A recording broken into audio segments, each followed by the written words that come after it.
Hey loves, it's Glam Mommy Cat back in with another video. But I wanted to come on and tell you guys about the worst fucking date I had. And I don't even want to say the worst date I had because the date wasn't even that bad, but how the date ended. Oh my god. Okay, so I met this guy in the club, right? Club out here in Charlotte. And in the club, he was like really on me, really showing interest, really seeming like he was really attracted to me. So he decided to like push up on me. He's on me. Like I sit down, he's follow. I sit in another place, he follows. Like he just seemed like really interested. Long story short, we ended up exchanging numbers and we probably talked for like 2 weeks, whatever, just texting or whatever. I spoke to him like twice over the phone, and when I tried to call him, it seemed like we were paying like phone tag. When I tried to call him, he was never available, and then when he tried to call me, I wasn't available. So it was kind of weird, but we were texting like consistently on for like 2 weeks. I asked him like, hey, what are you doing today, whatever. He was like, oh, I just got in from the gym, and I'm tired or something, but we could go out tonight. He's like, it don't matter. So he ended up canceling like last minute that night. It was like, oh, let's not go. Tomorrow be a better night. I'm tired, whatever, whatever. So he's like this personal trainer. Mind you, when I met him, he told me that he worked. I should have knew, like, whatever. When I met him, he told me that he worked in AT&T's corporate office. But he's a personal trainer. And he's always working out, so I'm pretty sure he was tired. So I was like, all right, whatever. So next day comes, and we agreed to meet at this place called, I think it's called Press Box. They're at 11 o'clock. So I just feel like as a woman, you should never have to wait on a man. Like, if anything, the woman has to show up fashionably late, not the man. Like, it should be no reason why I should be sitting in a parking lot waiting for you. It should be the other way around. So like 10:50 something gets there, and it takes me 45 minutes to get from where I live to out there. So I text him like, hey, I'm on the way. So he texts me back like 5 minutes later, like, oh, don't come yet. I'm having car trouble. My battery won't start. First fucking red flag. Because if it was me and I was having car trouble and my battery wasn't starting, I'm going to call you ahead of time and tell you, hey, I'm having car trouble. We might have to reschedule. I'm not going to wait until you call me to say something about having some fucking car trouble. First red flag. So that was the first red flag, right? So I don't know what happens, but he ends up texting me back, and he's like, you know what? I don't want you to think that I'm bullshitting you. Pull up. He sends me his address. So he's texting me like, oh, how long is it going to take you? How long is it going to take you? Like every freaking 5 minutes. Like, oh, how long is it going to take you? So I'm like, oh, I'm leaving now. He ended up texting me like, oh, let me know when you're like 10, 15 minutes away. So I'm like, all right, cool. But I never responded.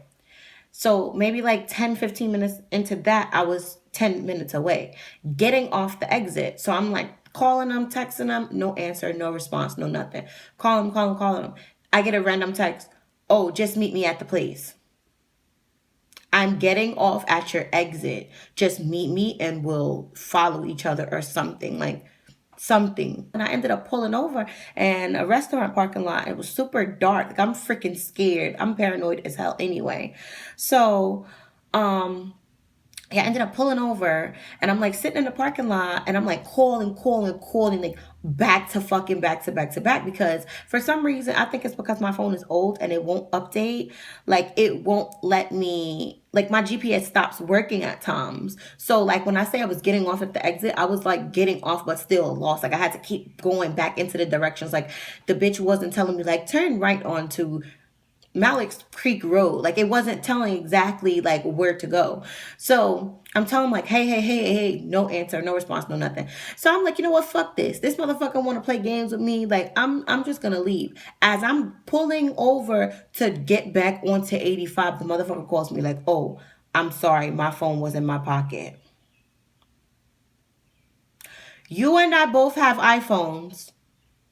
You heard me FaceTiming you. You know what it sounds like when people FaceTime. You know how FaceTime works. Why are you playing games with me? Like, what's tea, bro? What's tea? Then he tells me, oh, I don't live around here, so I wouldn't know. I'm not good. I'm using GPS too. But you just told me to pull up to your house, bro. So how do you not live around here? Like, How do you not live around here? Mind you, when I met him in a club, he said he'd been living down here for a year and a half. But I was like, okay, whatever. So it's like, oh, just put Cookout in your GPS and see if it brings you to the right place. So I'm telling him, like, my GPS is not working. This is what I'm trying to explain to you. Like, my GPS is not working. Whatever. I ended up finding the damn place on my motherfucking own. I was aggravated already. Mind you, I'm coming all the way 45 minutes out from Charlotte. Like, you are there already. Why, when I call you to tell you, hey, I'm here, I'm pulling up, you're telling me I'll be there in 5 minutes? You was 10 minutes away from this location. Why am I waiting on you at 12 o'clock in the morning? Like what? Like what, bro? Like, what? Like, what? Like, seriously, like, what? Like, why am I waiting on you? Like, so I was already aggravated. So let me just tell y'all a little backstory on this person. Like I said, I met them in a club. They are 6'7", 260 pounds. They're a personal trainer, super beefed up, super caked up, super healthy looking, bald headed, just looked like a grown man. Like he got that grown man look, just grown men. So like, you know, when you are attracted to people, sometimes they get away with a little bit more than you should be allowing them to get away with. And they know they're getting away with it because they know they look fucking good. All right, whatever. That's just the backstory. So I was physically really attracted to him. So whatever, he gets out, he walks up. He's looking good, good up. He's looking good up. So I'm looking like, okay, well, maybe it's worth it. Maybe it'll be okay, you know, whatever. So we go inside. He automatically goes in for a drink. He's asked me, did I want a drink? I said, no, thank you, whatever. So, he's like, so what you want to do? So I'm like, let's play pool. I don't know how to play pool. So I'm asking him, like, you know how to play pool? He's like, no. So I'm like, okay, well, this should be fun. We both don't know how to play. We both could look fucking stupid. We both could have fun, whatever. So whole time, I don't know how to play ball. I don't know how to play with the sticks. I don't know how to hold the balls. I don't know how to do whatever. You get the gist of it. So that brings me to my next point. With pool, you can make a whole lot of inappropriate jokes because everything is about sticks and balls. So we were just vibing, like having good jokes, sending jokes back and forth, chilling, laughing, vibing, whatever. Everything was cool. Like I got no bad vibes from him at all. Like no bad vibes at all. So he's like bending me over and showing me how to push the stick and hit the stick. And I'm the kind of person, I'm goofy as hell. So I'm not really going to be sitting here pushing this fucking stick seriously. So I'm just hitting the stick, the bitch flying over here, flying over there. I don't give a fuck. We're having fun. We're on a date. We're not at a fucking pool tournament. I don't know if that turned him off. It possibly could have. He probably was like, oh, this bitch is not, you know, being serious enough. Because if I'm not mistaken, he's 4 or 5 years older than me. Anyways, we ended up leaving from playing pool and going to the dance floor. Oh, I was dancing on him, little things here and there, subtle things, not nothing too crazy.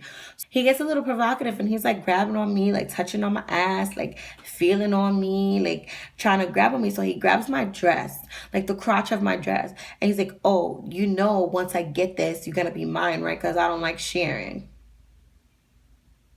Bro, like, I was like, okay, you know, if you say so, like giving a side eye, like, you think that? Okay, okay. He's telling me like, oh yeah, let's go back to your house after this, whatever. So I'm like, nah. I was like, I live 45 minutes from here. Like, we're not going back to my house. If you want to chill after the fact, we can, but it doesn't make sense for us to drive all the way back 45 minutes to where I live to when you live 10 minutes from here. It doesn't make sense at all. So he's like, oh no, I can't. So he said some dumb shit like, yeah, I just got out for spending 4 days in jail for domestic violence. So I'm looking like, what? Like, and this nigga all beefed up too. Like, if he hit somebody, he probably will knock them the fuck out. Like, he probably took teeth out this bitch mouth. Like, oh, I might not need these problems. I might not need them at all. Like, I don't know. So I'm like, what? I'm like, that sounds crazy. So he goes into, oh yeah, bitches is crazy. They pop up at my house. I got a crazy baby mother. Like, he's giving me all these excuses as to why I couldn't go to his house. Rewind. When I first met him and we were first starting to converse, we talked, like, I asked him straight up, I'm like, who do you live with? Because I don't do the whole, yeah, I'm your side chick, you got baby mama, or you live with your mama, so I can't come over, and you gotta come to my house all the time. Because no, you're not gonna come to my shit all the time. We already talked about that. I'm like, yo, who you live with? He said he live alone. He have a baby mother, and that was the only attachment to any women that he had, and his mother was down here. That was the only thing he told me. He was like, he don't deal with nobody, he don't fuck with nobody, he don't talk to nobody, no nothing. So I'm thinking to myself like, he might be a good catch, but I wasn't born yesterday and I don't look like motherfucking Boo Boo the Fool, okay? Back to fast forward. So I'm looking at him all crazy, like, okay, he's giving me mad excuses as to why he don't want to chill at his own house. Like, that sounds fucking retarded. So he's like, oh, well, the next female, I told myself the next female that I start to date and I start to, try to get to know, that I was going to get to know her more before I just invite her to my house. So I'm like, okay, that's cool. That's fine. I respect it. I can respect that because that's how I feel. I'm not going to just let any nigga come to my house because I have a kid and who knows how crazy somebody might end up being. So I'm like, all right, that's cool. Respect, I like, I'll go back home and you go back home. We'll just end our separate ways. So now the club is closing. And he looks at me and he's like, nah, I'm gonna trust you. He's like, I'm gonna trust you. I know you crazy, but I'm gonna trust you. I'm not gonna, do you like that, whatever, whatever. So I'm like, you sure? Like, I'm like, you sure? He like, yeah. He's like, you good. I trust you. It's time to leave. It's 2:00. So he's like, you know what? Let me walk you to your car at least. So he walks me to my car. I get in my car. He tells me, he's like, oh, I'm gonna pull up around your car because my car was parked like in the first 2 rows of where the bar is, but he claimed his car was parked like way back. I'm like, all right, cool. So as I'm waiting to get in my car because somebody was pulling out, I see him like walking and like looking back, like looking like, I don't know if he was looking like sketchy, scary. Well, I don't know what the hell he was looking back for, but he was just like looking back. So at the time I was thinking like, oh, he was looking back to try to, get a photographic memory, a picture of where the fuck my car was located. So I finally get in my car. I sit in my car. 5 minutes go by. No milk dud. 10 minutes go by. No milk dud. 15 minutes go by. No milk dud. So now I'm calling milk dud. Like calling. Going straight to voicemail. My iMessages are going through as text messages. And y'all bitches know what that means. If a phone goes straight to voicemail and your bubbles don't come back blue and you know they ass has got an iPhone, that motherfucker put you on a block list. So listen, sis. Listen, sis. So like I said, the nigga just fucking straight, he basically straight ditched me. Like 30 minutes went by of me sitting in that park waiting for him to pull his car around and the nigga never fucking showed. My nigga. Like, you would have never got the vibe that he was gonna do some fucking flaw ass shit like that. The next day, because at this point, I'm the type of person, I think of worst case scenario before I think of anything else. So I'm thinking like, hopefully the nigga's good. Hopefully nothing happens to him. So I have my friend hit him up, text him. She said her text went through blue. Called them. She said it rang out, but it didn't go straight to voicemail. So like an hour goes by and she texts back like, hey bro, what's up? He texts back, yo, what's up? What's good? My nigga, when she told me that, I was so mad. Like, I was so fucking mad. I'm like, yo, this nigga did not play me like that and leave me in a motherfucking parking lot 2:00 in the morning by my dolo. Like, he really did some shit like that. Like, son, I never been on a worse fucking date than that, my nigga. First of all, you look good, but you was kind of boring. You are not that nigga to do. Like, you're no Chris Brown, bro. You're no Chris Brown. Now, if Chris Brown would have did that shit to me, I would have had to chuck it up. Like, okay, that's Chris Brown. That's daddy. Like, okay, I just have to chuck it up. But, bro, like, you're not even that nigga to do some shit like that to me, okay? And I'm not that bitch. Like, I'm not that boring, basic ass, ugly ass, bullheaded, nasty looking. I'm not that bitch. Yeah, I'm overweight, but baby, all of this weight look good on me, sis. Tough. So, me being the person that I am, I sent this long, drawn-out message to his Instagram and to his Snap because, like I said, I was blocked on his phone. So, I'm like, yo, bro, it was super fucking weak of you to leave a bitch in the parking lot knowing her GPS wasn't working. You didn't even give a fuck if I got home safe or not. I was like, if you're not into me, you could have fucking said that you weren't into me or some shit like that. Like, you don't just leave and ditch a bitch high and fucking dry. Like, that was super weak. That was bum shit. That was like, I was going off. So he saw it on his Instagram. He opened it, never responded. Then he saw it on Snapchat and he responded on Snapchat. He either said some shit like, oh no, no, beautiful had nothing to do with you, or nah, had nothing to do with you. It was something to that effect. It wasn't even no fucking explanation as to why you would do some fucking foul ass shit like that. I don't know what it was, bro, but I've never had a nigga ever in life ditch me, like completely ditch me, put me on a fucking block list, and like just go in the fuck IA. Like, and all he had to say for his fucking miserable self was, nah, it had nothing to do with you. That was the end of that story. I know it's going off, bro. I was really going off because I was just like so mad. Like, this was the worst date I ever been on. Like, bro, you were acting boring on the date for one. You was acting super hella provocative, like you was on me, like white on rice on me.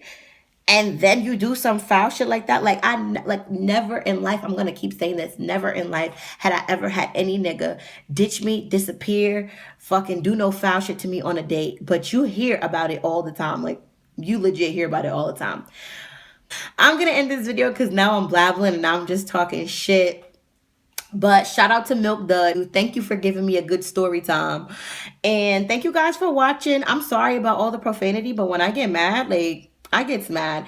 To my subbies, I love you. Hey, what's up? How you doing? Let me know in the comments. Make sure you hit that subscribe button and also click the little bell button so y'all know when I upload. So that will turn your notifications on. It'll send your notification straight to your phone and tell you, hey, Glam Mommy Kai uploaded. But anyway, thank you guys for watching. Stay glamorous. Love you guys. Thank you for watching.